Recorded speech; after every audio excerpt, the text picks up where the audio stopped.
বর্ষাকালে গরম গরম খিচুড়ি খেতে কার না মজা লাগে। আজকে শেয়ার করব খিচুড়ির রেসিপি। ঘরে থাকা সামান্য উপকরণ দিয়ে কিন্তু আজকে রেসিপিটা বানিয়েছিলাম। তাহলে চলুন রেসিপিটা দেখে নেওয়া যাক। এখানে কড়াইয়ের মধ্যে নিয়ে নিলাম ছোট এক বাটি মুগ ডাল। আজকে খালি মুগ ডাল দিয়ে কিন্তু খিচুড়িটা বানাবো। তবে খিচুড়ি বানাতে গেলে মসুর ডাল বা মটর ডালও কিন্তু দেওয়া যেতে পারে। প্রথমে মুগ ডালটাকে শুকনো খোলায় একটু ভেজে নেব। যতক্ষণ না ডালটা থেকে সুন্দর একটা গন্ধ বেরোচ্ছে ততক্ষণ ডালটাকে একটু ভেজে নিচ্ছি। প্রায় মিনিট ৩ ক্রমাগত নেড়ে চেড়ে ডালটাকে কিন্তু একটু লাল করে ভেজে নিলাম। এবার একটা বাটির মধ্যে ঢেলে নেব। আর যেহেতু এক বাটি মুগ ডাল নিয়েছি তাই এখানে এক বাটি গোবিন্দভোগ চাল নিলাম। এবার এর মধ্যে বেশ কিছুটা পরিমাণে জল ঢেলে চাল আর ডালটাকে ৩ থেকে ৪ বার একটু জল পাল্টে ভালো করে ধুয়ে নেব। যেহেতু ডাল আর চালের মধ্যে কিন্তু প্রচুর ময়লা থাকে।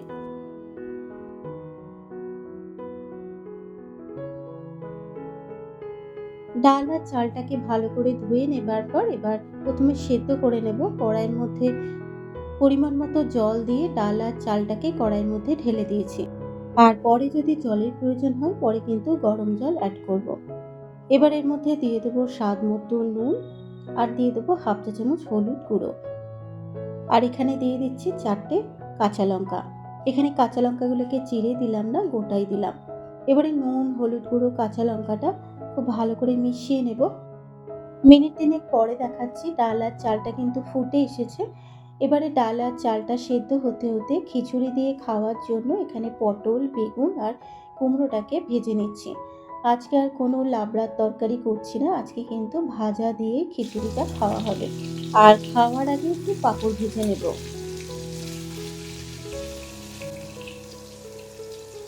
এখানে পটল, কুমড়ো আর বেগুনটাকে ভেজে নিয়েছি। প্রায় ১০ মিনিট সময় ধরে ডাল আর চালটাকে সেদ্ধ হতে দিয়েছি আর ডাল আর চালটা কিন্তু সেদ্ধ হয়ে গেছে। আর মাঝখানে কিন্তু আমি একটু গরম জলও অ্যাড করেছি যেহেতু জলটা শুকিয়ে গেছিল। ডাল আর চালটা সেদ্ধ হয়ে যাবার পর এবার ফোড়নের জন্য কড়াইয়ের মধ্যে ১ টেবিল চামচ সর্ষের তেল আর দিয়ে দিলাম ১ টেবিল চামচ ঘি।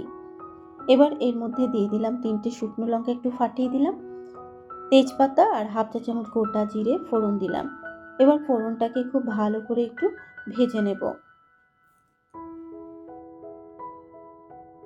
ফোড়নের থেকে সুন্দর গন্ধ বেরোনোর পর এবার এর মধ্যে দিয়ে দিলাম কুচানো নারকেল। তবে কুচানো নারকেলের বদলে কিন্তু কোড়ানো নারকেলেরও ব্যবহার করা যেতে পারে। এবার নারকেলটাকে একটু লাল করে ভেজে নেব। আর যেহেতু নিরামিষভাবে খিচুড়িটা রান্না করছি তাই এখানে একটু নারকেল কুচানো দিলাম। নারকেলটা লাল করে ভেজে নিয়েছি। এবার এর মধ্যে দিয়ে দিলাম একটা মাঝারি সাইজের টমেটো কুচানো।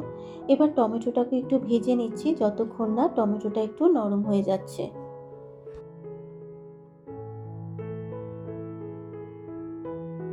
টমেটোটা নরম হয়ে যাবার পর এবার এর মধ্যে দিয়ে দিচ্ছি আদা বাটা। তবে এখানে আমি গ্রেট করে নিয়েছি আদাটাকে। এবার আদাটাকেও একটু ভেজে নিচ্ছি যতক্ষণ না আদার কাঁচা গন্ধটা চলে যাচ্ছে। ১ মিনিট আদা বাটাটাকেও ভেজে নিলাম। এবার দিয়ে দেবো স্বাদ মতো চিনি, হাফ চা চামচ জিরের গুঁড়ো, হাফ চা চামচ দিয়ে দেবো ধনের গুঁড়ো, হাফ চা চামচ একটু লঙ্কার গুঁড়ো দিচ্ছি আর সামান্য পরিমাণে একটু জল দিয়ে দেবো যাতে মশলাটা পুড়ে না যায়। এবার মশলাটাকে খুব ভালো করে একটু কষিয়ে নেব।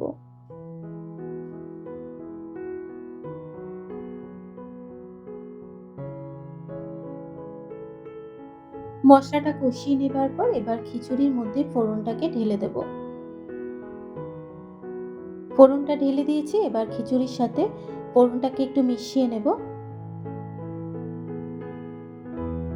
ফোড়নটা মেশানো হয়ে যাবার পর এবার এর মধ্যে আমি দিয়ে দিচ্ছি হাফ চা চামচ গরম মশলার গুঁড়ো আর দিয়ে দেবো নুনটা যেহেতু একটু কম হয়েছে তাই স্বাদ মতো আবারও একটু নুন দিয়ে দিলাম।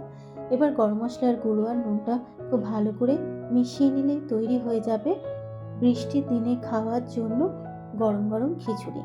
এবারে গ্যাসের ফ্লেমটাকে বন্ধ করে মিনিট ২ একটু ঢাকা দিয়ে স্ট্যান্ডিং টাইমে রেখে দেবো। আর তৈরি হয়ে গেল আমার আজকের রেসিপি খিচুড়ি। কেমন লাগলো রেসিপিটা অবশ্যই কিন্তু একটা কমেন্ট করে জানিও।